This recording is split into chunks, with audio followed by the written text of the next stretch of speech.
Good morning, everyone, and thanks for attending today. Just going to put my headshot there. So this is our third webinar that we're hosting from GPSA in regards to the fuel and fertilizer issues that everyone's experiencing across the country right now, really as a result of the war in the Middle East. Today, the focus is more on fertilizer, and to that end, we have change of presenters. Instead of Adam Stone from Elders, we've changed it out to have Stephen Annells, the CEO of Fertiliser Australia.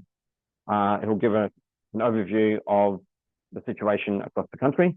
And then we have Baz Julian, who's the Nutrien, from Nutrien, sorry. It's a procurement manager for fertilizer. And Brett Morris will talk about logistics, also from Nutrien, and also touch on mouse bait, which, while not fertilizer clearly, is becoming an issue as we head into or fully into seeding time. So we'll move to Stephen, the CEO of Fertiliser Australia, for his update. Thank you, Stephen. Thanks, Brendan, and thank you to Grain Producers SA for having us on. As a South Australian, I'm very keen on this. I haven't lived there for a while, but very keen on ensuring that South Australia is as productive as it can be. Look, just to give a bit of an overview and probably to update on what I spoke about several weeks ago, we are now about 8 or 9 weeks into this issue in the Persian Gulf. We're moving into seeding time. The indications that we're getting is that there is a good proportion of the seeding fertilizer that's needed within Australia. We are aware that there are still some cargoes that have been caught on the other side of the Strait of Hormuz. But as far as seeding goes, most of the members have indicated that they're pretty comfortable with that. There may be shortages at a localized level. The fertilizer industry has been working with the government on accessing other sources of nitrogen for the top dressing part of the season coming post winter. Normally this stuff starts coming in around about this time. The announcement of 250,000 tonnes of urea out of Indonesia was very welcomed. We're also hearing of cargoes coming from different parts of the world that we don't usually source from. This obviously creates some issues with biosecurity. So Fertiliser Australia is working closely with DAF at a federal level with regard to biosecurity with those cargoes and trying to mitigate any biosecurity risks that might be involved with them. But at this stage, we wouldn't say we're necessarily super confident, but we are far more confident than we were several weeks ago or 6 weeks ago with this. But we are still anticipating there will be a shortfall of fertilizer for top dressing, possibly not in the first round, but second, third, or fourth if it's needed. That there is a concern there with that. We are continuing to seek other sources of nitrogen, as I discussed last time, to make up some of that loss in nitrogen from urea.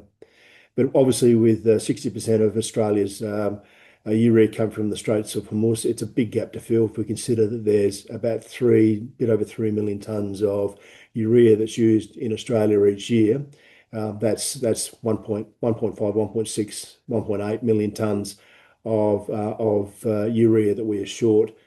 So we are looking to find ways and means to be able to try and fill that gap as best as we can, whether it's through urea from other sources or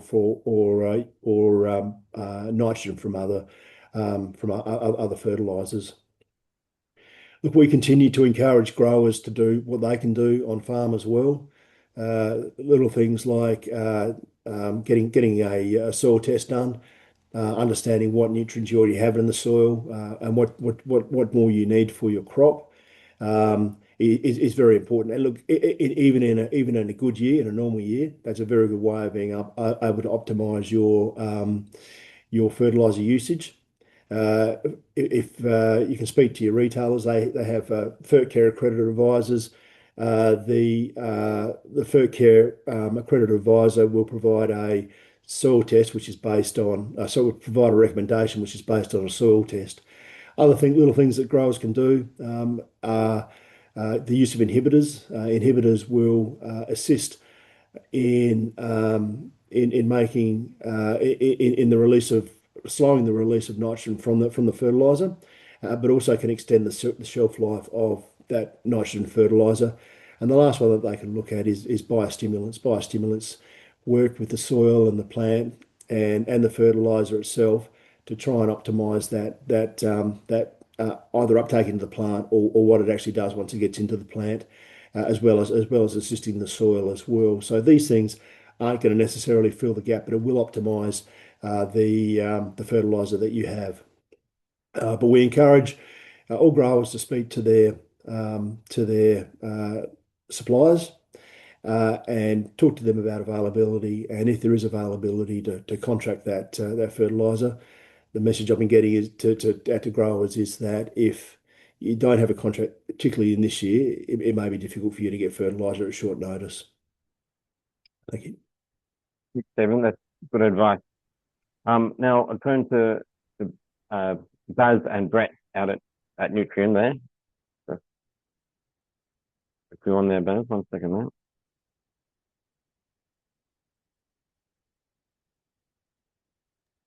Yep.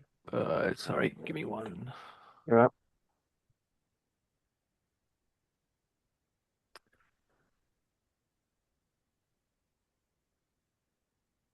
I'm just going to share my screen. Can you, everyone's... That's it. There we go. Yep, we're good. Great. Sorry, Thank morning you. all. Thanks for Grain Producers South Australia and Brendan for having me on. It's a pleasure to speak to you this morning just on what we see from a fertiliser perspective from the retail sector. So as I've been introduced, my name is Baz Julian. I'm the Procurement Manager for Nutrien Ag Solutions.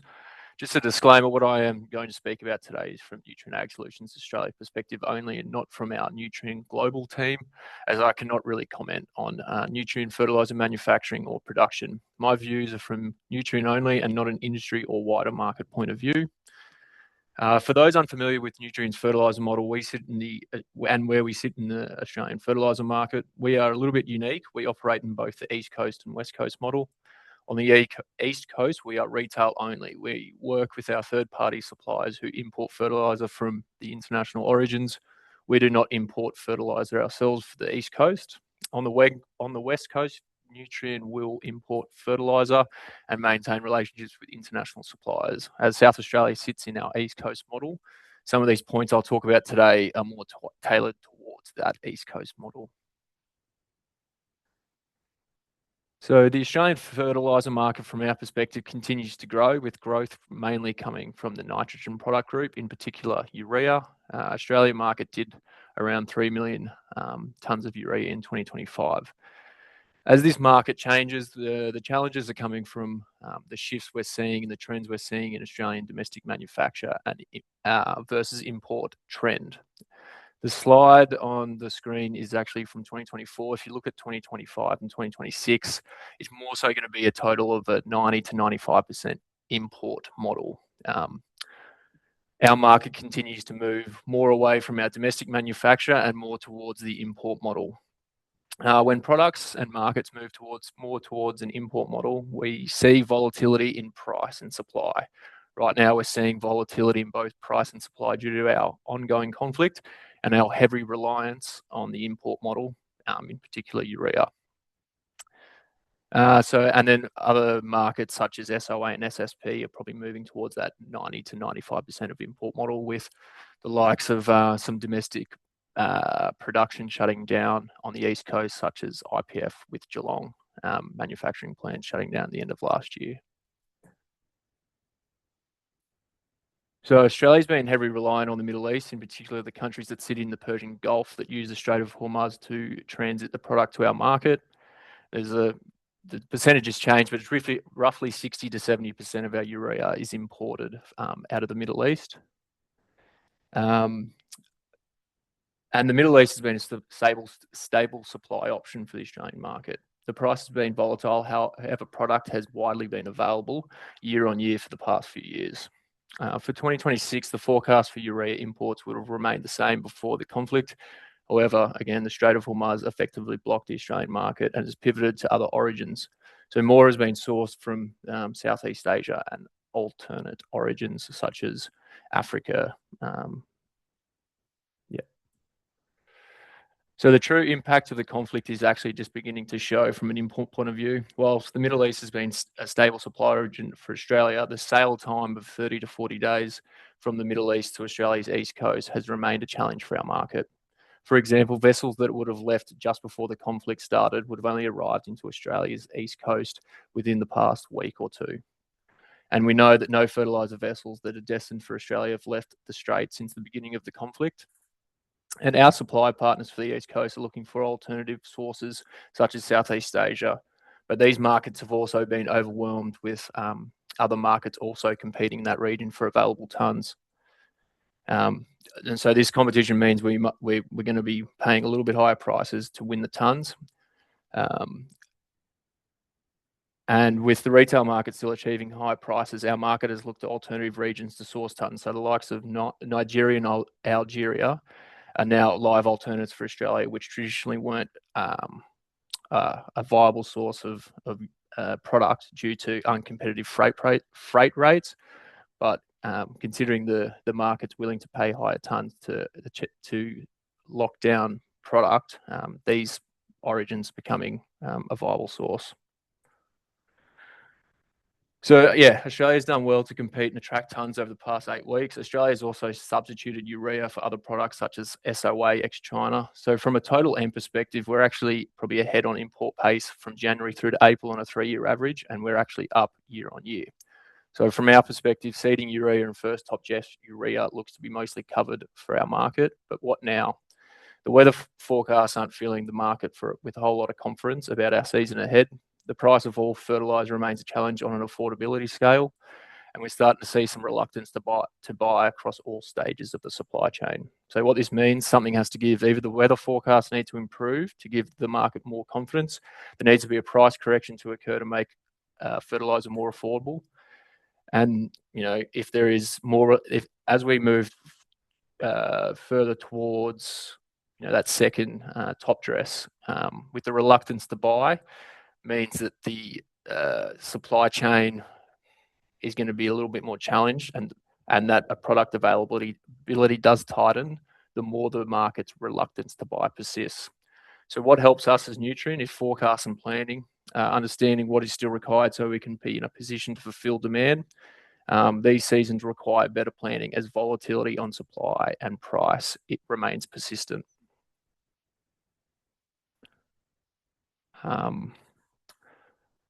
Yeah, that's about it from me. So thank you. I think you're on mute. Sorry, Brendan. Never. Always a fun time doing this live. Thanks, guys. Fert, could you talk about logistics of fertiliser getting to Australia, and if you could also then touch on the mouth plate situation as well, which people are keen on. Baz, can I just get you to stop sharing your screen so you move out of the way there, please? Thanks. Yeah, good morning. Thank you very much. Just following on from where Baz has come from, there is most of our Nutrien business clients, as Baz talked about, we do a lot of work with those guys, with our branches and our agronomy team, looking at forecasting forward, and we look at the tonnes that we have committed and secured. And as of this morning, we still have requirement from our growers for nitrogen, and we're working with our procurement team to cover those off. But seeding and first top dress, we pretty much have covered. There is opportunities as we move forward, looking at vessels from other locations. We're getting opportunities for, and as we get those, we go to our client base and say, "Here's the option, here's the offer." It's then up to the grower to make a decision based on those weather points that Baz was talking about briefly before, that make a decision on whether we do or don't. So the logistics piece for us is okay. The boats have been slowed down to save money. which has put a fair bit of pressure onto bookings and outloading of product as it rolls in at seeding time. So our suppliers are finding that bookings are filling up quite quickly. So once our growers have contracts, we urge them to if they can, take a load in early or two before seeding, if they can, to get it on farm and they're right to go. So the more flow we have with our growers and our suppliers with the bookings makes a huge difference to us. So logistics-wise, we're okay at the moment. It's what happens in the next few months with the second and third top dress.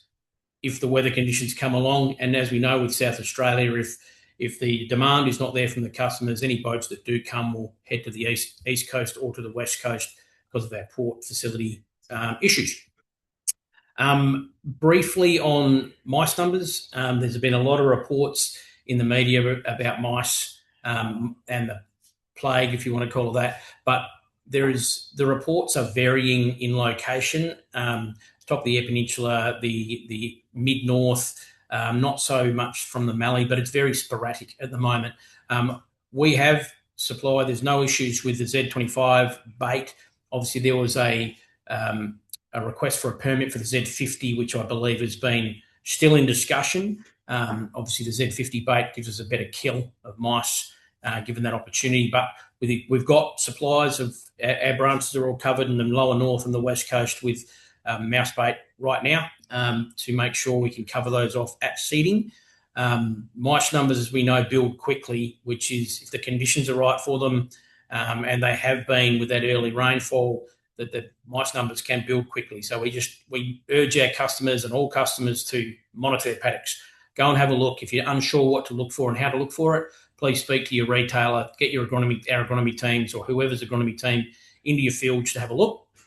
The same goes with locusts. There is reports at the moment of locusts in the Riverland that are coming in from the northern parts of the western parts of New South Wales with so much greenery. There is locust flights. Our guys in Port Augusta who head east are getting covered in locusts daily in their vehicles. So our suggestion is make sure you know what you're doing, make sure you're monitoring and understand, talk to your agronomy teams at how you manage those locusts if they do arrive. Basically, the best way is border spraying with a fipronil is our advice, making sure you are getting them between the eggs between hatching and flight. So the second and third instar is the best time to put those applications out if you have locusts in. But it is a monitoring process.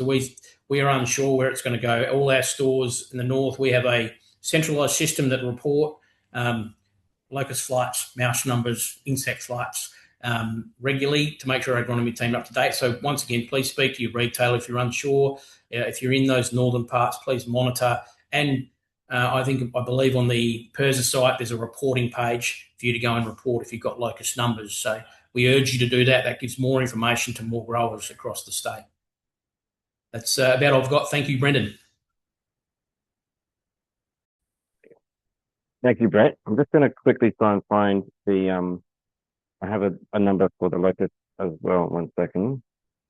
I'll put it into the chat group here as well. It's the exotic pest hotline. It's 1800 084 881. So I'll just put that into everybody here. 1 second. So it's a PIRSA hotline, I guess you'd say. 1800 084 881. Thank you all for your presentation. Now, we'll just move to a short Q&A with the panelists we have here, Saz, Brett, and Stephen.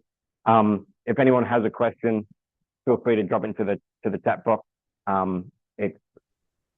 We've got the three guys here now. I've got a couple of questions, though. I might go back to you, Brett, in regards to mouse bait. Should the permit come through for ZMP 50, what's the time frame that could be available to growers to action on? Within days. Our main supplier, who does supply their Z25 baits, is able to produce. He's got Z50 produced, ready to go, because they've been actually talking about it in Western Australia already. So he's got bait ready to go. He's waiting. I know there is a couple of manufacturers of where growers can deliver their grain in and get treated. That's all Z25. So the Z50 active won't be available through that. So it will be a manufactured bait, like mouse off, for instance. But it's ready. If it was required and the permit was ticked off today, the end of the week or early next week, we would have product in South Australia. Thank you. It was interesting. I think it was Baz who touched on that. Given the price point of fertilizer at the moment, we're looking at probably non-traditional areas to source our fertilizer, such as Nigeria and Algeria, I think it was, which is obviously a new market, given that the price is there now. So is there any other, sort of how far is the reach going for these sort of alternative new areas that we haven't accessed before? Probably Stephen could touch on this as well, but I guess Nigeria is going to be as far as we will traditionally stretch. I'm not sure if Australian market has imported from Nigeria before. I guess we have, but yeah, this is kind of the furthest out, like the furthest away / alternative markets that we are likely seeing for our Australian market sourcing from at the moment. Algeria has probably been in the mix before, but Nigeria is a bit of a left field one. But again, freight rates have been the factor that has made that market a little less attractive for us. But given all levels of the supply chain are still achieving transaction at these prices, I guess the market continues to source from these origins. Jim, do you have anything else to add to that? Yeah, look, I'll agree with what Baz said. Probably Nigeria would be about the furthest extent, probably about equivalent to taking it out of Brazil. Although you come through the Panama Canal out of Brazil, this is coming down around the south of Africa, Cape of Good Hope. So that's a really big, really long distance to go. But yeah, there are some other markets that we're going to that are unfamiliar markets. But I think as Baz pointed out in his presentation, that the Middle East has been a very comfortable market for us for many years now, from a standpoint of freight and availability. This just makes us go and look further afield and look at other markets. Southeast Asia is another one that is coming to the fore as well. The federal government Export Finance Authority, there's new ways. I know they've underwritten fuel shipments to Australia. Are they now turning their sights to underwriting fertilizer to come to Australia as well? Yeah, look, they're in talks with most of the bulk importers. I've been getting around to try and make sure that they've communicated with all of them. They've announced some arrangements that they're looking at already with Incitec Pivot here on the East Coast, and for those and whilst not necessarily relevant for South Australia, with CSBP on the West Coast as well. We're still working with them with regard to the mechanism of this, and it's just to ensure that if there is a cargo that's available, that the importers have their risk covered in bringing that cargo in.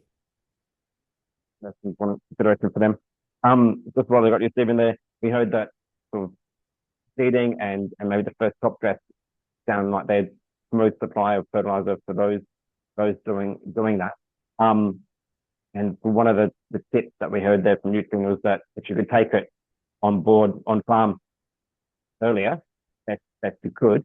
What do you know about sort of storage on farm or in the state of Australia at the moment for fertilizer? Well, look, when it comes to on-farm storage, we always continue to ensure that growers are storing that in a shed rather than in a silo. Going from our story from last year, obviously these issues do compound that, but yeah, obviously in these situations where imports do get condensed, obviously it puts a bit of pressure on shed space for the retailer. So getting it on farm is important, but I will still continue to caution farmers to use belts and sheds rather than augers and bins. that issue still does remain, even in a difficult year like this. That's all my questions. If anyone else has any questions in the chat, I'll just keep it open there for another 30 seconds or so. But Brendan, yeah. So Brendan, I'll just back up Stephen on that. As we talk to all our growers in South Australia, we do advise, if you're thinking about upgrading a shed at an endpoint, put a concrete floor in and put some concrete walls in, because these times are not normal. But over the past 30 years, we've had this numerous times where supply is an issue, and we're always talking about growers about taking product, basically hedging yourself into it, making sure you have a truckload in the shed ready to go so you can seed at the most optimal time for you. And yeah, again, not in silos, in a shed covered, and using belts is obviously the safest and the best way to do it. I know putting concrete down is not cheap, but in the long term, if you had a load in 6 weeks ago, you're probably paying $900, now you're paying over $1,400. So it sometimes pays for itself. Exactly, especially if these times keep on occurring in different styles. I've got no other questions for the panel there, so I just appreciate your time, Stephen, Baz, and Brett. The main message I took away from this was that growers for the near future are probably going to have a smoother time, albeit between the price side. And just as it always is, planning, I guess future looking for what you need on farm, on your field, is always the best way to go. But no, I just appreciate all your time for the panelists today. This webinar will be up online on our YouTube in a day or so. But if anyone else has any questions or ideas that you'd like to hear from this series of webinars from GPSA, by all means, reach out to the contact numbers that we have on our website. But again, thanks to Brett, Stephen, and Baz, and you have a good day. Thank you.